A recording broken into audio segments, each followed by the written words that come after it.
अस्सलामुअलैकुम दोस्तों, friends, my colleagues, members, how are you all. उम्मीद है कि आप सब खैरियत से होंगे और मैं भी अल्लाह के फजल करम से बिल्कुल ठीक ठाक हूँ।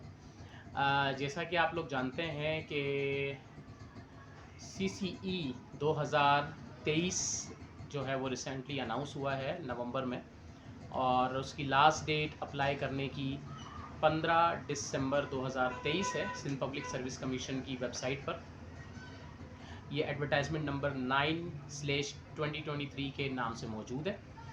और आज इसी के हवाले से एक इंट्रोडक्टरी सेशन जो है वो मैं देना चाह रहा था आप लोगों को कि ये जो CCE 2023 है, इसमें एक तो अप्लाई कैसे करना है, इससे रिलेटेड जो भी इंफॉर्मेशन है कंप्लीट वो, और इसमें और CSS में डिफरेंस क्या है, फ़र्क क्या है।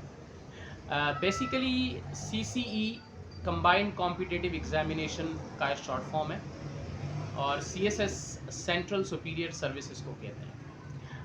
दोनों में अगर हम डिफरेंस की बात करें ना, तो CCE 2019 से पहले तक जो है वो बहुत ज़्यादा डिफरेंट था CSS से, लेकिन अब CCE और CSS तकरीबन सिमिलर हो चुका है। बस थोड़े से माइनर से, बहुत मामूली से उसमें फ़र्क हैं, वो मैं आप लोगों को बताऊंगा क्या है। और जो कैंडिडेट CSS की तैयारी कर रहा है वो CCE बहुत आसानी से अटेम्प्ट कर सकता है, और जो कैंडिडेट CCE की तैयारी कर रहा हो तो वो थोड़ा सा और उसमें जो है अपनी तैयारी को या एक दो और सब्जेक्ट्स को ऐड करके वो CSS का अटेम्प्ट ईजिली दे सकता है अगर किसी ने CCE का अटेम्प्ट दे रखा है तो।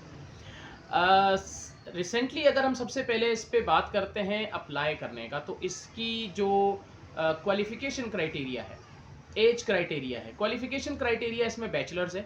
अगर आपके पास 14 ईयर्स ऑफ एजुकेशन है मिनिमम, और 16 ईयर्स ऑफ एजुकेशन मैक्सिमम, 18 भी हो सकती है, PhD होल्डर भी हो सकता है अगर वो अंडर 30 है तो, ठीक है। क्वालिफ़िकेशन बैचलर्स डिग्री है, BA किया हुआ है, BSc किया हुआ है, BCom किया हुआ है, BS डिग्री है, MBBS है, BE है, जो भी अगर आपने कोई बैचलर्स डिग्री कर रखी है तो आप एलिजिबल हैं CCE देने के लिए, CCE में अप्लाई करने के लिए। लेकिन बशर्त ये कि आपकी जो एज है वो मिनिमम 21 और मैक्सिमम 30 होनी चाहिए, ठीक है। 21 से 30 साल का क्राइटेरिया CSS में भी है, और 21 से 30 साल का क्राइटेरिया एज का जो है वो CCE में भी है क्या बेसिकली दोनों में बेसिक डिफरेंस क्या है कि जो CSS है वो फेडरल लेवल का होता है, वो नेशनल लेवल पर आपका कंपटीशन होता है, जबकि CCE जो है वो प्रोविंशियल लेवल पर है, ठीक है। इसका डिटेल्ड जो डिफरेंसेस हैं वो भी आगे चल के हम इसी वीडियो में डिस्कस करेंगे। बात करते हैं अगर हम इसमें मज़ीद एज क्राइटेरिया पे, तो कुछ ऐसे शेड्यूल कैस्ट हैं, जैसे अगर कोई माइनॉरिटी से जो है वो ताल्लुक़ रखता है, किसी भी माइनॉरिटी कोटा से, तो उसे 31 ईयर्स की एज तक जो है वो अप्लाई कर सकता है। और अगर कोई गवर्नमेंट सर्वेंट है, याद रखिएगा, अगर कोई गवर्नमेंट सर्वेंट है और उसकी मिनिमम 4 साल की सर्विस हो चुकी है गवर्नमेंट में कंटिन्यूस, अच्छा इसके बीच में एक्स्ट्रा ऑर्डिनरी लीव्स काउंट नहीं होती हैं, अगर आपने एक्स्ट्रा ऑर्डिनरी लीव्स ले रखी हैं तो वो माइनस करके आपकी सर्विस काउंट होगी, ठीक है। तो कंटिन्यूस अगर आपकी 4 साल की सर्विस है तो आप 35 ईयर्स की एज तक, 35 साल की एज तक जो है वो अप्लाई कर सकते हैं। CSS की तरह CCE में भी 3 अटैम्प्ट्स आप दे सकते हैं, ठीक है, 3 अटैम्प्ट्स मैक्सिमम। और अगर आपके 3 अटैम्प्ट्स पूरे हो जाते हैं और आप CCE क्वालिफाई नहीं कर पाते हैं तो आपके अटैम्प्ट्स एंड हो जाते हैं, ज़ीरो हो जाते हैं, उसके बाद आप अप्लाई नहीं कर सकते। CSS जो है उसमें और CCE में दोनों में 3-3 अटैम्प्ट्स होते हैं।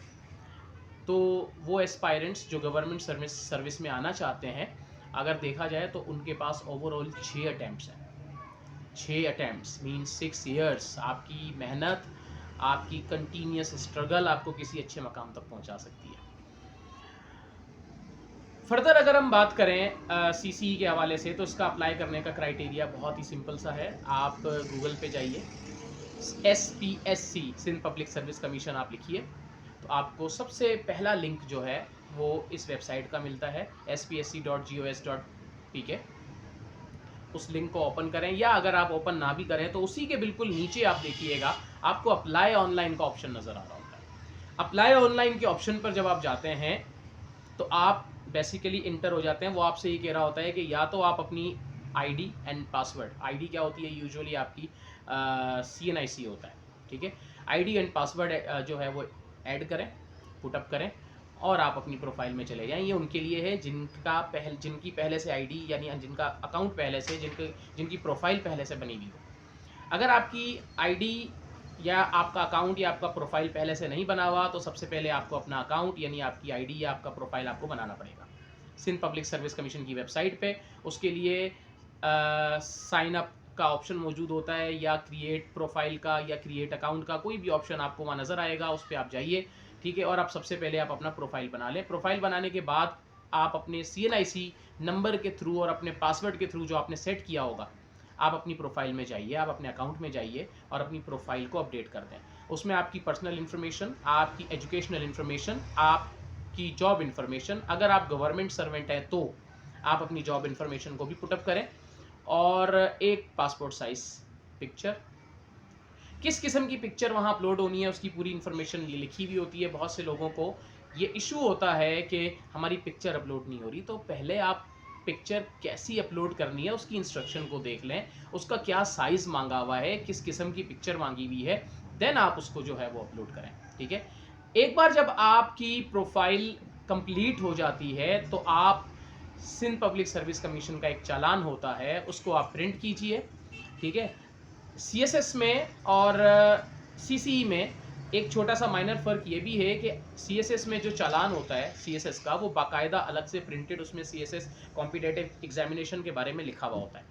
यहाँ पर एक ही चालान है जो जनरल रिक्रूटमेंट में भी इस्तेमाल हो रहा होता है सिंध पब्लिक सर्विस कमीशन में, और CCE के लिए भी इस्तेमाल हो रहा होता है। तो आप उसको प्रिंट करें, उसको फिलअप करें।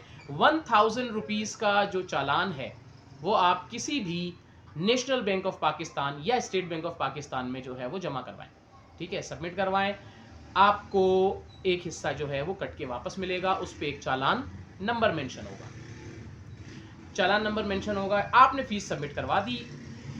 फ़ीस सबमिट करवाने के बाद आइए अपने अकाउंट को लॉगिन कीजिए, अपनी प्रोफाइल में जाइए, और प्रोफाइल में जाने के बाद आप लेफ़्ट हैंड साइड पे, अगर आप मोबाइल के थ्रू कर रहे हैं तो लेफ़्ट हैंड साइड पे आप देखिएगा कि आपको पर्सनल इन्फॉर्मेशन, एजुकेशनल इन्फॉर्मेशन और जो जॉब इन्फॉर्मेशन है उसी के नीचे CCE 2023 अप्लाई फॉर CCE 2023 का ऑप्शन नज़र आ रहा होता है, उसमें जाइए, अप्लाई कीजिए। अब अप्लाई करने से पहले एक काम और करना है, और ये सेशन स्पेसिफिकली उसी के लिए जो है वो रखा गया है, अरेंज किया गया है, ठीक है।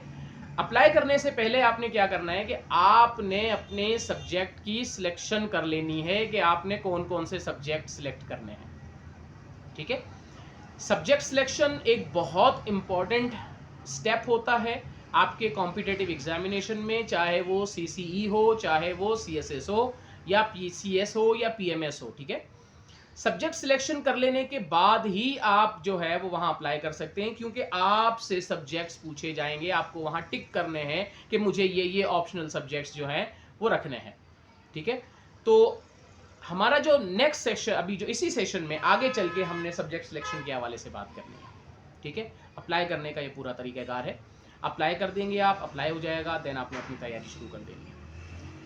CSS में और CCE में अगर हम सब्जेक्ट्स के हवाले से देखें तो एक माइनर सा फ़र्क है कंपलसरी सब्जेक्ट्स में। 600 मार्क्स के आपको CSS में भी सब्जेक्ट्स अपीयर होना है, CSS के सब्जेक्ट्स में 600 मार्क्स के कंपलसरी सब्जेक्ट्स में, और 600 मार्क्स के ही कंपलसरी सब्जेक्ट्स में आपको CCE में भी अपीयर होना है। फ़र्क यहाँ पर इतना सा है कि आपके पास कोई उर्दू या सिंधी टाइप का सब्जेक्ट मौजूद नहीं होता CSS में कंपलसरी में, जबकि CCE में आपके पास एक सब्जेक्ट ऐसा है जिसमें आपको ऑप्ट करना है, चूज करना है कि either you are going to appear in the general Urdu paper और either you are going to appear in general Sindhi paper. तो उर्दू या सिंधी दोनों में से कोई एक आपको ऑप्शन जो है वो ऑप्ट करना पड़ेगा, चूज करना पड़ेगा, ठीक है, कंपलसरीज में। बाकी कंपलसरी सब्जेक्ट्स क्या हैं? CSS में भी इंग्लिश ऐसे है 100 मार्क्स का, CCE में भी इंग्लिश ऐसे है 100 मार्क्स का, ठीक है, 100 इंग्लिश प्रेसी एंड कॉम्पोजिशन का पेपर दोनों में है 100 मार्क्स का।